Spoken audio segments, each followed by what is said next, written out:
Good morning. Hey, Jason. Welcome to Be the Solution podcast. How are you today? Doing great. Thanks for having me on this podcast, Maria, and excited to be here and Yeah, excited to share what I can with your audience. I'm excited. I wanted to be in a business that I did not have a ceiling. Take a pen and a piece of paper, draw a line, draw another line next to it. At 365 days, if you drew 365 lines, you started here with one line, but look how far you've come.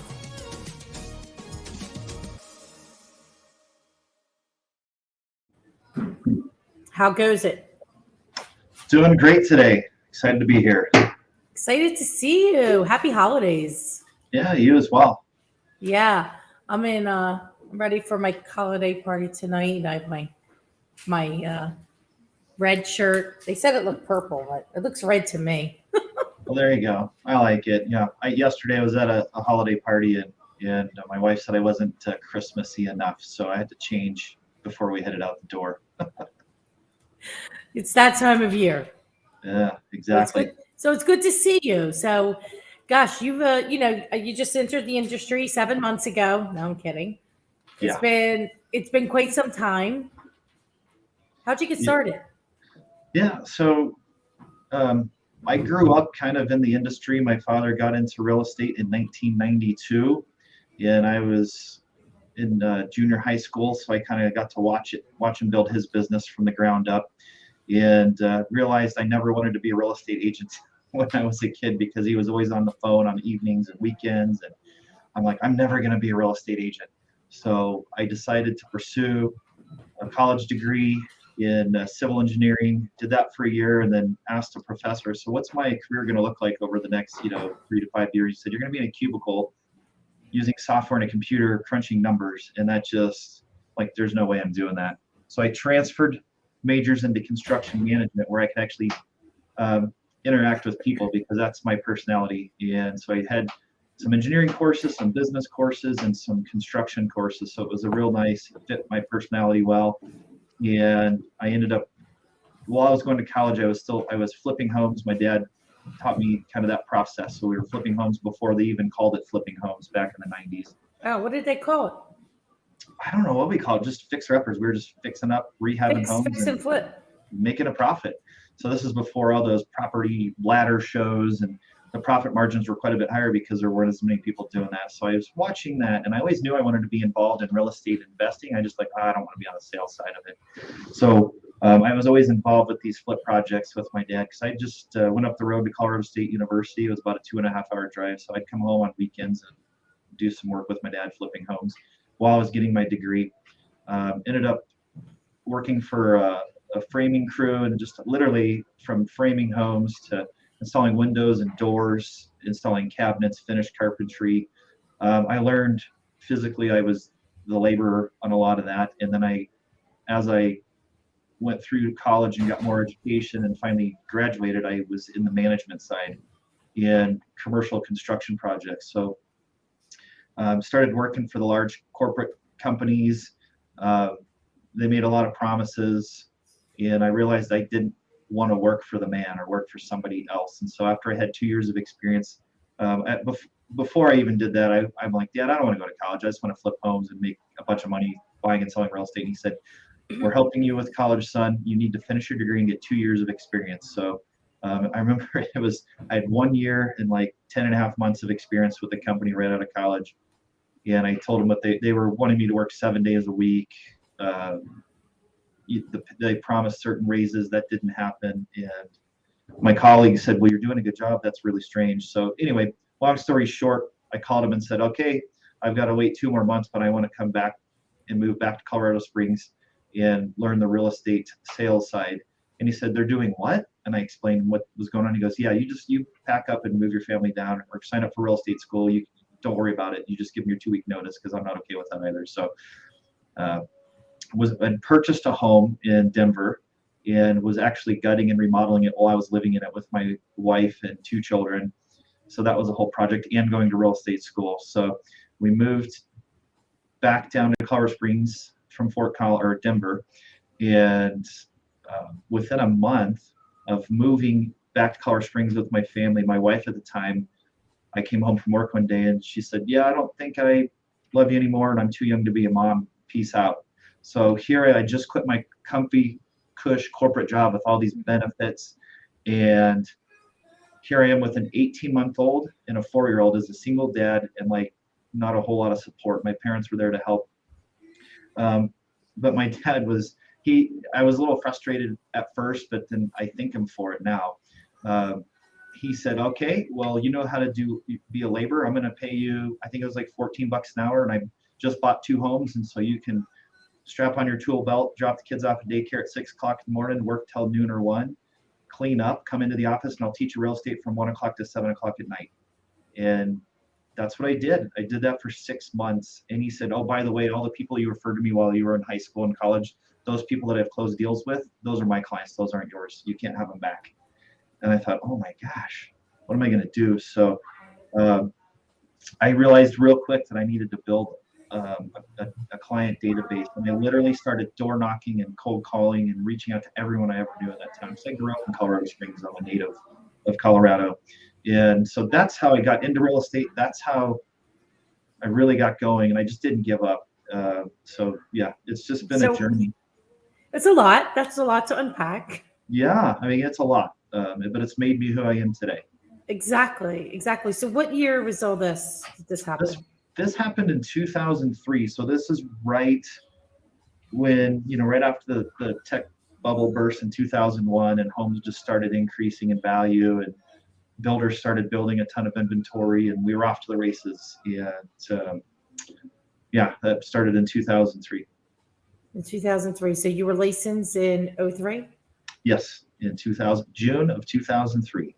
And you had your first closing when? So that would be November 2003. And I can tell you the story. I decided I was going to go. I was younger. I was in my 20s.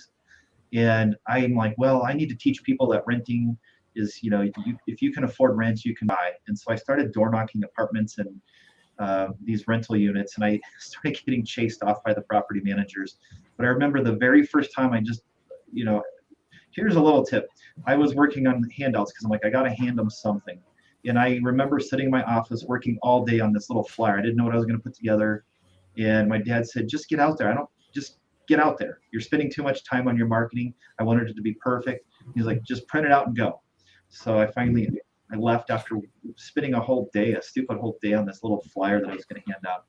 And I just had faith that it was going to work. On the 12th door that I knocked on, I came across this young couple, this guy, and he answers the door, and I thought he was going to yell at me like the first 10 people did. And he said, actually, this is my girlfriend's apartment. I own a house on the other side of town. I'm wanting to sell it and buy something closer to her. We don't have a realtor. So that was my first 2 closings. And and it just was off to the races from there. And so I don't know how many of you out there have done door knocking, or Maria, if you've done door knocking. That's not normally how it works. You don't knock and on your 12th door you get 2 closings. Like that never happened again after 12 doors. Probably hundreds of doors later. But I believe in God, and I believe in the efforts you put forward will be rewarded, whether it's in your direct actions or whether you're taking action here and things show up in your life in other areas. So that's when I did door knocking because I started door knocking when I was 10, selling Christmas cards and Hanukkah cards and wrapping paper. I would go door to door. Well, that's funny. Would you like to buy? Would you like to buy some Christmas cards or wrapping paper? Yeah. Well, that reminds me. I guess I didn't have a fear of door knocking because I was similar. I'm an Eagle Scout, and my parents had me in Cub Scouts, and so I was the kids walking around the neighborhood selling popcorn. And it's funny that you say that because 3 years in a row I won the top salesperson in the entire city, and I won a bicycle every year, selling hundreds and hundreds of boxes of popcorn. So I guess you had no idea that you were getting primed. Yeah, so that got me ready to be knocking doors here for real estate. So yeah, that was a humble beginning for sure. And those first 2 closings allowed me to put money in savings to pay my bills, to just stop doing the construction labor portion of it after about 6 months, and then focus 100% on building my real estate business. Well, if you have a dream and you believe and you keep at it and you keep focused, then things start to come into reality, right? Yeah, and It's like I didn't have a choice. I wasn't going to go back working for the man, and I was a father of an 18-month-old and a 4-year-old. And I'll never forget, because right after my wife at the time, my ex-wife, left me, my 18-month-old would wake up every night crying for mom for a week, and I would go in there and console him. And then a whole next week, he woke up crying for dad, and I would rock him to sleep in the middle of the night. And then by the third week, he just realized, okay, mom's not going to be here, and I was the caretaker, and he was moving forward. So that's what was driving me to be successful. I had 2 children to take forward, take care of, and that's a huge thing to do at a young age. I was 25 years old, and it was a big responsibility, but that was a part of what's helped drive me. Is, I wasn't going to just give in and throw in the towel and be like, oh, I'll just go back to my corporate job, because I could have applied, and construction was booming. I mean, that was before the bubble burst. So there was construction jobs and tower cranes and dirt flying everywhere in the early 2000s. And I could have easily just jumped back into a corporate cush job, but I didn't give up. So. And I think that's an important lesson. And the value of the compound effect, right? Because when we opened the podcast, I played that little clip.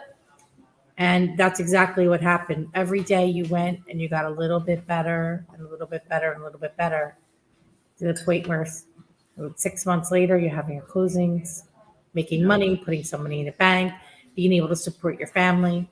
I mean, you had a big why. A lot of people have that same why, but not everybody does. So it made it. I wasn't that overnight success that sometimes you hear of. Oh, my first year in real estate, I crushed it and sold 60 homes. I wish. My first full 12 months of the business, you know how many homes I did sell? 22. 14. Okay. 14. But that's okay, because That's this year we're going to be almost at 150 transactions, and we've been doing that for about 10 years in a row. So, it was a good humbling start. And like you said, just that compound effect. If we can just be 1% better every day, it adds up. Exactly. So you were saying, we were talking a little bit behind stage about your new company. Now, Finch and Gable is about a year and a half old, or how? Yeah, this February it'll be 2 years. Okay, be 2 years. I was close. Yeah. What makes you different? So I was with a large franchise that you may be very familiar with, Maria, for 17 years, and I owned a brokerage with that franchise for 5 of those 17 years. And it was very good to me. I learned a lot at that with that company, very reputable company today. I just felt like something needed to be done different. And my wife and just so everyone knows, I met my current wife in 2005. We got married in 2006, and we have 4 children. So now we have 6 children, and she's been my life partner, my business partner. Yeah, so she's very much been an integral part of Finch and Gable Real Estate Company and our journey. And we just felt like real estate industry overall is kind of broken. If it wasn't that way, we wouldn't have competitors, people coming in like Zillow and Open Door and Redfin and all these people trying to disrupt the spaces, because it's broken. It's broken one of 2 ways. The first way it's broken is how are we delivering service to the consumer? Secondly, we believe it's broken on how it's set up with agents and independent contractors all running their little micro businesses, and there's not a lot of people pulling in the same direction. So we'll start with the consumer side, where we want to make sure that all of our marketing and our advertising is consumer focused, and we actually make the consumer the hero in the story, and the real estate agent and Finch and Gable, we're just the guide. We believe that everyone has a story. In fact, we are launching a series of videos, and if you go to our website, it's www.finchandgable.com. We have a blog section, and we have a couple of trailers up of some videos, and we're going to be doing a whole series of these, but it's called Finch and Gable Stories, where we actually do a video interview of our clients, and we talk about their lives and what's important to them. So we're really shifting it to being client-centric and client-focused. And so we started looking at, some of these large companies like Zillow and some of these other companies that are outside of real estate, and we are modeling ourselves after these Fortune 500 companies that are going direct to consumer. And so that's how we're different there, is the way we market and advertise. Also, what we found is there's a lot of third-party companies, and those that are you in the industry, and you, Maria, probably know there's a lot of companies that are selling leads, or they're basically churning leads and turning them into referral fees. And so the agents and the brokers are losing control of their consumers.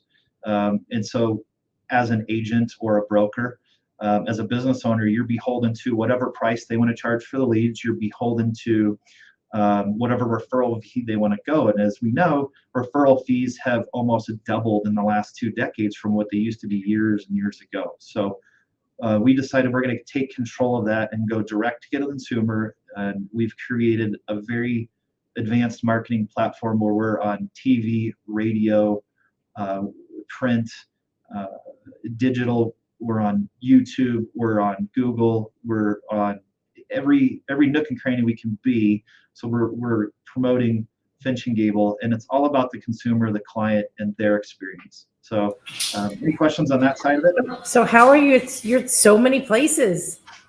You're hitting everybody from all angles. Everybody probably says, "I see you everywhere." We do. You know, right here in Colorado Springs, it's funny because at the event we were at last night, it's the top 100 real estate agents in the city.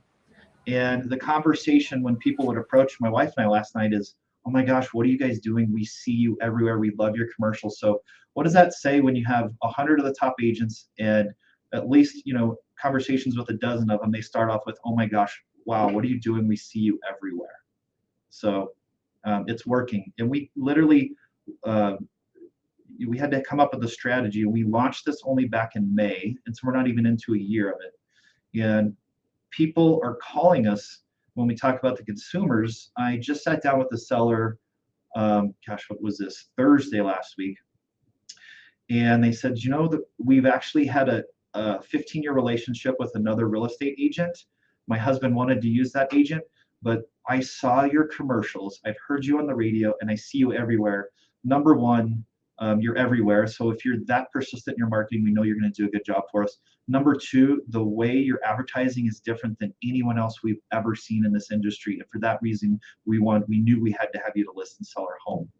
And it's a smaller home, but it was about a $600,000 property. And it's just good to get that feedback and all the effort and the work that we've put behind the strategies and the people that we brought on board to help us with these strategies for the last 2 years. So we know it's working, and we've only just started. And so that's the direction we're going on the consumer side. On the real estate side, what we're doing is we are working with agents that don't mind that their picture and name are on the sign or in the marketing. My company used to be Jason Daniels and Associates at Brokerage XYZ, where I used to own the brokerage or where I used to hang my license. Now it's just Finch and Gable Real Estate Company. On our yard signs, it's just our logo. We have one phone number, and that's the same phone number that are on our radio ads or on everywhere. It's the one consumer-facing phone number, and then we have our website. That's all we have on our yard signs. So we explain to the agents that are coming onto our team that we are working together as a true team, and we encourage everyone to build their own sphere and work within the brand so our branding is consistent. And we don't want them to be paying for their own marketing or paying for their own leads. We have a system where we take care of all of that. So when they team up with Finch and Gable, what they're doing is they're helping hiring one of the top advertising agencies in the Front Range of Colorado. They're teaming up. We have a whole suite of specialists in our office that are administrative staff that help them through the transaction. They're hiring the top operations team in the city to help them through those transactions. And that really, we actually have an inside sales department that takes all these phone calls and everything that's funneling in for marketing, and they're setting appointments for these agents, putting them on their calendar so we can take agents and just say, we want you to focus on what you do good. You love working with people. You love showing houses and negotiating contracts. We want you in that space 90% plus of your time. And it really puts them in a zone where they can succeed. And they have literally hardly any expenses out of their pocket. So it's different than the traditional brokerage where, the agent gets a huge chunk of the commission, but yet they have to pay desk fees. They have to pay marketing. All of a sudden they're told they need to shoot videos 5 times a day, and it just takes all the stress from the agents thinking they have to build their own business, and they're tapping into our business that everything is done for them.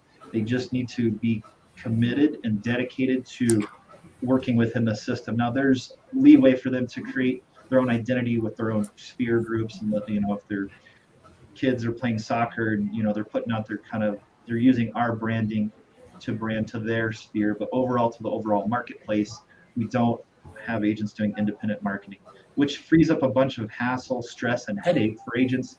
That it also lowers the barrier for, we find that the agents that are new to the business, uh, they don't understand what it takes to be successful, but after they meet with us, they get a good understanding. We encourage them to go interview with other brokers because what we're doing is completely different. In fact, I believe you have a program similar to ours. We have a scholarship program, and we will bring on experienced agents, but we also don't mind bringing on people that are brand new to the industry, and we've had success with that. So it's a new way of doing business on the back end for the agent. It's a good experience because they have more control over their schedule, and they're not having to figure it all out from scratch. They're coming in, we've got it figured out, we're moving forward together as a team, we're all moving in the same direction, our marketing is very consistent, we have a proven client process. In fact, we have a whole client care procedure where we take care of our clients, and that's part of our whole system for building repeat referral business that's already built in. So when people come in and they have a list of people that's in their personal sphere, they just tap in, and we have 6 client events a year. We have a series of gifts that we send out when they work with us. And so, I mean, that could be a whole podcast in itself. But what I'm saying is we have developed all these things over the last almost 2 decades of experience where we're bringing people on. And so that's where we're different. And in fact, I know you commented on Facebook, we opened our second office location in Denver. So we're located in the Denver Tech Center. So we cover the whole Front Range, and what we're doing is different. So that's how it's different on the agent side. And I know I've been talking a lot. We're just super excited about what we're doing. What other questions do you have? It's fantastic, Jason. Good stuff. Good stuff. So you mentioned a few things in regards to your marketing suite. So my understanding is that the agents that come into your company, they're just plugging into a system that's already proven that you developed over the last couple decades, and it allows them to have either more time or more money, so that they can focus on either making more money because you free up that time, or having more time with their family. Yes, that's absolutely 100%. What we find is the agents that are brand new to the industry, and it's not for everyone, but for the most part, most of the new people, their goal is money. Like, we're into this industry, and our goal is to have an agent, if they choose to tap into our system and do the things that we ask them to do, and they choose to be proactive and they're committed to the things, then we want to make sure that they're hitting a 6-figure plus income within that 12 to 18 months of being brand new to the business. And we've had agents doing it again and again that are joining us. And so, like I said, not everyone's cut out for real estate, and not everyone's committed once they get in there and realize what it is to doing it. And so, and you heard this before too. We share a coach together, and John Cheplack, and he says, our job is to provide an environment where people can choose to be successful. We can't make anyone successful. In fact, I try and stay out of the hiring process till the very end, because I just love people, and I just believe in people, and I have hope that they're going to be successful. And sometimes I just want it more than someone else does, and I realize that's kind of one of my downfalls. So I could appreciate that. I have the same that's one of my downfalls. I always wanting things more, but I've learned a lot over the last several years, but I still catch myself. Yeah. And so, I mean, that's the learning curve we have now is, okay, how do we find the right people, and how do we provide tension and not stress? If people have committed to following our set of core values, our standards and principles, then it's those that are going to help everyone move forward as a team. And we want to know, we operate in a world of what's best for everyone, it's not what's best for me, for Jason, or for my wife, or for my family. I was interviewing with somebody that we were thinking about bringing on board to our team, and the person said, well, I can get a better deal over XYZ because I need to look out for my family. And said, I can appreciate that. We all need to look out for our family. And this is what we have to offer here, and we have to look out for everyone and their families here. And so, we have 20 people and their families to worry about. And so we want to make decisions that's based in, for everyone as a whole, so we can all move forward and be successful. And so it's just finding those key people is what I'm finding. This is, a human resource and human development, which is really what I get excited about. I mean, I've been doing the sales side. I love sales. Real estate's been very good to me, but this is a new challenge and a new area that I'm learning and growing. And this has been a really good year for that. So yes, that's what we're learning at Finch and Gable. It's always a lifelong lesson. Learning is always a lifelong lesson, right? And it's all about the journey. You wouldn't want to change that. So speaking of the journey, where are you going from here in 2022 and beyond? So 2022 and beyond. So we just opened our Denver location. We are looking for a location in Boulder, just north of Denver, to open an office location there. And we're also looking to open another location within 12 to 18 months in Fort Collins, Colorado, which is just north of Boulder off of I-25. So we will have complete coverage on the front range of Colorado, basically, where the mountain ranges are. I-25, we cover that whole up and down that I-25 corridor in Colorado. And then we have a big, hairy, audacious goal that within 3 years will be in 7 additional states. We have some connections in Idaho, Utah, Nevada, Arizona, Texas, Florida, and North Carolina. So if anyone's listening out there and you're in any of those states and you'd like more information, I'd love to have a conversation with you, because we want to bring Finch and Gable out to be a national company. And so that's our goal. And that's some big plans there. It is. It is. And, we're looking for leaders that can help us get there. And we found that when we just said, oh, we want to be the biggest and baddest in our little town in Colorado Springs, that was cool. We thought that was awesome. But when we actually sat down and mapped it out for what we thought would be great for the company and how we can provide the most opportunity for the company, and most importantly, part of our model is to give back to the community. We're local leaders at Finch and Gable, and that is our mantra. We're local leaders. We want to help people move up. We want to help agents move up in their career. We want to help people move up. That's our target market, move up buyers. And certainly we want our communities to move up. So we look to give back to local communities, nonprofits, and how can we help like underprivileged youth or homeless, or what can we do not only with donating money, but time. Our team is committed to serving, and they're volunteering on a monthly basis for different local organizations. And so as we go out into other cities, other states, other communities, we want to make sure that stays a key focus. How can we help people move up? And so that's what we're looking for. As we thought about this and built this and we sat down and wrote it down, Maria, people have been more excited. It's been like a huge magnet to recruit people for growth, because everyone's drawn to growth. Everyone wants to be a part of something bigger. And at first it was really scary. It's like, we're going to do this. I don't know how, but we're going to team up with the right people. And it's just been a magnet. When we share this with people, they're like, I want to be a part of Finch and Gable. It just sounds amazing. And so it's been a real fun journey. And we've been a little shocked and surprised by some of the people that we were able to work with some of the advertising agencies, some of the companies that have agreed to work with us. I mean, we've worked with companies where the founders of these companies were with Nike for 13 years as the head creative director. We've worked with companies that have built companies and turned them in from a $4 million revenue company to a $250 million revenue company. And so it's just amazing. So from the people that we're working with on our team, the vendors, the people that we're working with, like the level and the quality with, just by picking up the phone, going, I don't know if they're going to work with us, but why not ask?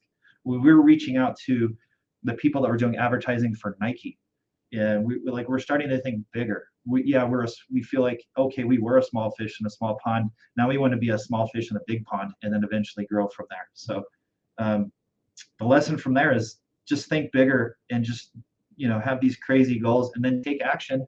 And all people can say is no. And what we found is people have been very intrigued with what we're building.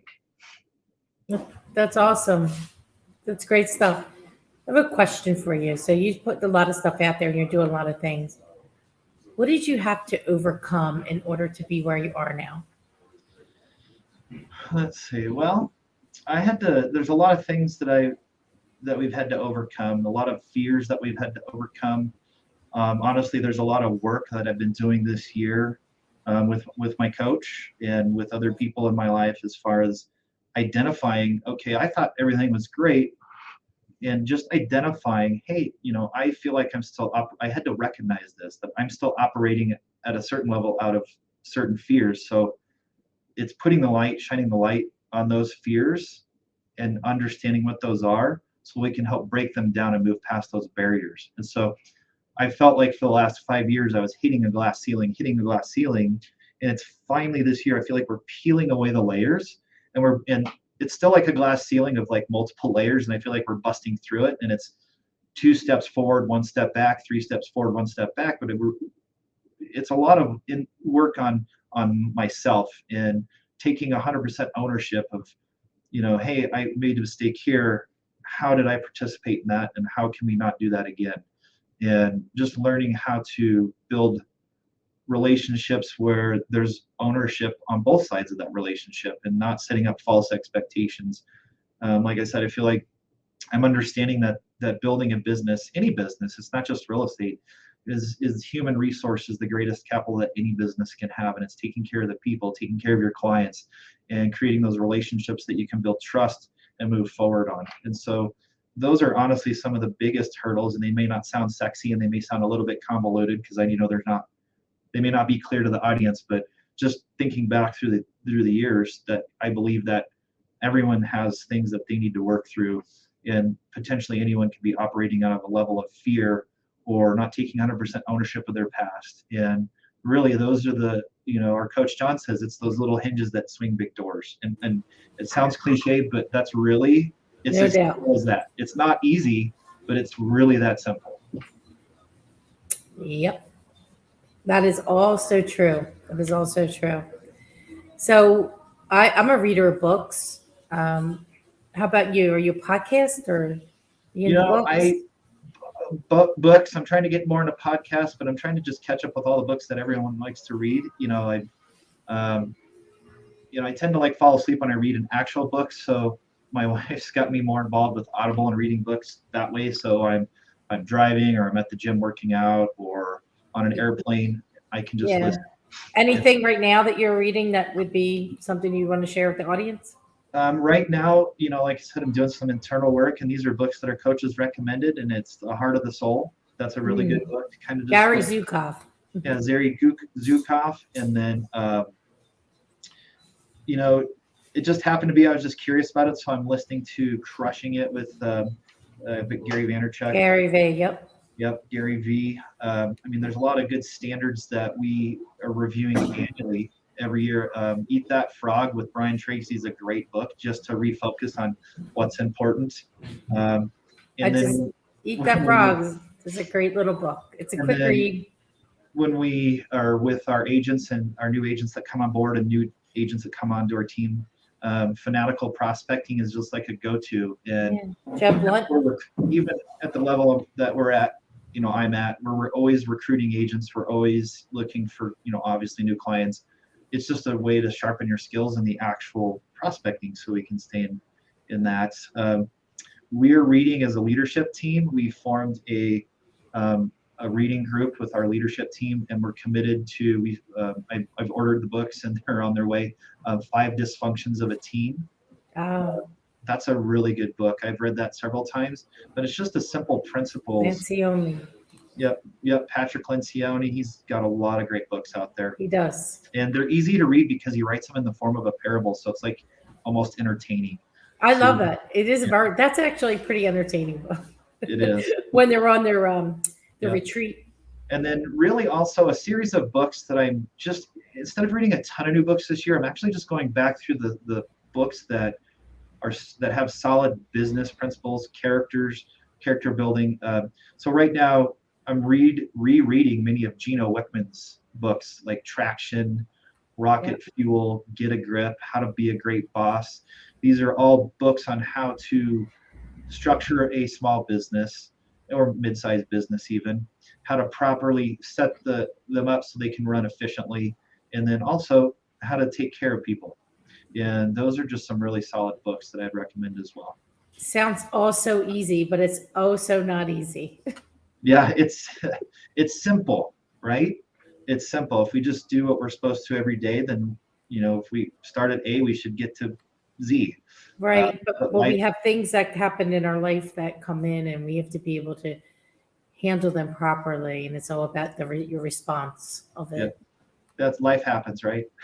Yeah. But hey, listen, we have best intentions for the day. And then all of a sudden, things come out Yeah. sideways and this way and that way. Yeah, well, that's the other thing I learned in your earlier question is what else. I had a breakthrough, honestly, and I haven't shared it with a lot of people, and I don't mind sharing it here with how many ever people are watching this or will listen to this, probably hundreds, maybe thousands, I don't know. I had a realization that I had expectations that I had set up for myself. And all of us, most of us, especially those that are hard driving and hard charging, we're harder on ourselves than other people are harder, than on us. And I can just knowing our conversations that we've had in the past, Maria, I'm sure you're harder on yourself than anyone else as well. Well, being hard driven, I was very hard on myself, but I started setting up expectations for people in my life, personally and in the business. And that's where I ended up creating a lot of issues and stress and tension was if someone else's expectations that I had for them didn't align what I was expecting for, it was causing me frustration and it was causing rifts in those individual relationships. And so it wasn't, and this literally has just been over the last several months, I realized the only person that I can have expectations for is myself.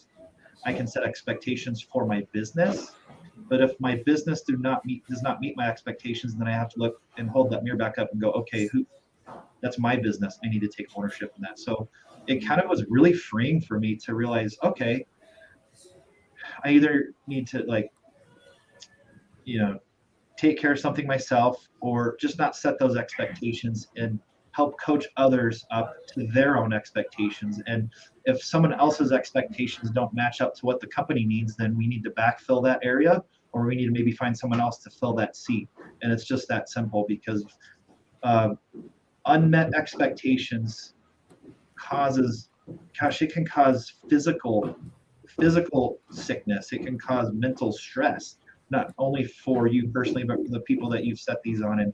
And for me, I'm just unpacking this, and this is a very personal thing that I didn't know I'd really get into on this, but it's been a really freeing to just be able to not have all these expectations. I just burned them up, and now I'm just kind of working through that. So we'll see where that takes me, but I feel like that's one of the key barriers that I've just broken through personally to help us grow my personal relationships.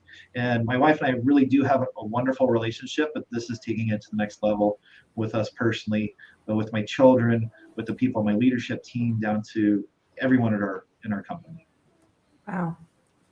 That's fabulous. You have a lot of really great things going on and a lot of things to be grateful and thankful for. Absolutely. It's good stuff. Well, I wish you, Jason, you and your family, Janae, and all the kids. I didn't know you had 6 kids, so that was a new thing I learned today. Yeah, that's being in the industry for 2 decades and having 6 children does this to you. That's why. Yes, it looks good, looking good. Exactly. Hair's Yeah. looking good. Well, my kids keep me young. I've got to chase them around the house still. We still have a 5-year-old at home, and our Oh my oldest is gosh. 23, and who knows? He's married. We may have grandchildren in the next couple years. So. Oh, wonderful. It's wonderful. Well, I'm blessed and grateful to have you on the show today. So thank you for being the solution. And I'm very happy for you and your company and your family that you have success that you have in such a short amount of time with Finch and Gable.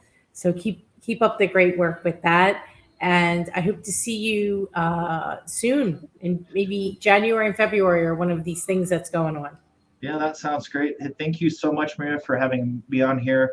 If you have any questions, you can reach out to me. Go to my website, www.finchandgable.com, and you can send me a message, connect. I'm willing to help others if you have questions. I love networking across the United States. And of course, if anyone has any referrals in the state of Colorado, we cover about half the state. If you have a referral need in the other half of the state, we have other referral partners to help you out. But we just want to, be a resource for people to help their businesses grow, because we want to be the solution, and we're happy to help you as well. Absolutely. Merry I Christmas. dropped the website in the link, so you can Perfect. drop their direct number if you want, an email in there, Great. and that'd be awesome. It's great to see you. Merry Awesome. Christmas. Merry Christmas. Thanks, Maria. Have a great day.